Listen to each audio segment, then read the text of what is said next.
সুপ্রভাত বন্ধুরা, আশা করি তোমরা সবাই ভালো আছো। আমিও ভালো আছি। আজকে একটা ভালো দিন। তো আজকে হচ্ছে বিশ্বকর্মা পুজো, তো আমাদের বাড়িতে পুজো হয়।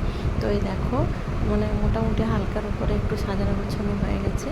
হ্যাঁ, তো বৌদি এখানে মালা গাচ্ছে। আমাদের পুরোহিত মশাইও চলে এসেছেন। দেখো, পুরোহিত মশাই ওই ডাবের উপরে মানে কি একটা আঁকছে। তোমরা বলো তো যে কী বানাচ্ছে এটা।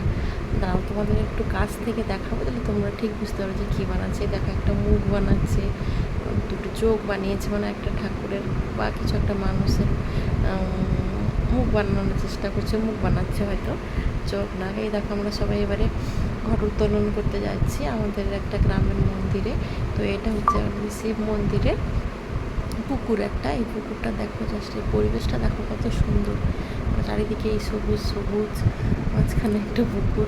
তো আমাদের মন্দিরটা দেখাই। মন্দিরটা খুবই পুরনো মন্দির, অনেক দিনের মন্দির, খুবই পুরনো, কিন্তু বেশ ভালো, ভেতরটা খুবই ভালো। তো এই দেখো, তো ঘটোত্তোলনের কাজ পুরোহিত মশাই শুরু করে দিয়েছে। তো এবারে আমরা এটা হয়ে গেলে এবার আমরা সবাই বাড়ির দিকে চলে যাব। হ্যাঁ, তো দেখো, আমাদের এই হচ্ছে আমার বৌদি দাসী ছিল আর কি পুজোতে। তো আমরা এবারে বাড়ির দিকে চলে যাচ্ছি। এবার সব ঘটোত্তোলন শেষ হয়ে গেছে, এবার চলে যাবো। এবার দেখো, তোমাদের ঠাকুরটা একবার দেখাবো। তো চলো, আজকে টাটা, বাই বাই, সবাই ভালো থেকো।